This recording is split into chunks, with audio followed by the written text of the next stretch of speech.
السلام علیکم، میں شازیب، آپ دیکھ رہے ہیں Shaz official YouTube channel. Twitter top trend Hania Aamir, پاکستانی عوام اور تنقید۔ ہر بات پہ تنقید، ہر معاملے پہ تنقید، ہر شخص پہ تنقید، ایون اس کی ذاتی زندگی پہ بھی تنقید۔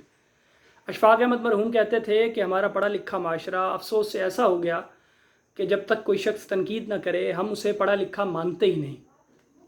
انور مقصود کہتے ہیں کہ نقاد انتہائی بزدل شخص ہوتا ہے۔ واقعی ایسا ہے۔ اخلاقی طور پر جب ہم کسی ایسی چیز کے لیے کمنٹ کرتے ہیں یا ٹویٹ کرتے ہیں تو ہمیں اپنے گریبان میں جھانکنا چاہیے کہ دیکھنا چاہیے کیا ہمیں اتنی اخلاقی جرت ہے کہ ہم اس معاملے میں تنقید کریں۔ مثال یہی ہے کہ ایک شخص خود شراب پی رہا ہو لیکن دوسروں کو کہے کہ یہ بہت بری چیز ہے اور ان سے کراہت محسوس کرے، حالانکہ وہ یہ خود فیل کر رہا ہے۔ یہ ایکٹر اور ایکٹریسز جنہیں ہم اپنا پرائم ٹائم دے کر اپنے سر پہ بٹھاتے ہیں، اپنی سیلیبریٹی بناتے ہیں، جو کچھ وہ ڈراموں میں کرتے ہیں وہی وہ ذاتی زندگی میں کرتے ہیں، وہی نامحرم، وہی عریانی، وہی بے حیائی۔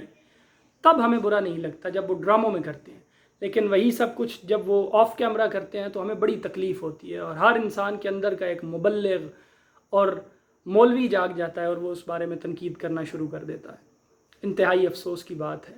تنقید کریں لیکن صرف وہ شخص تنقید کرے جو خود ان گناہوں سے، ان عیوب سے پاک ہو۔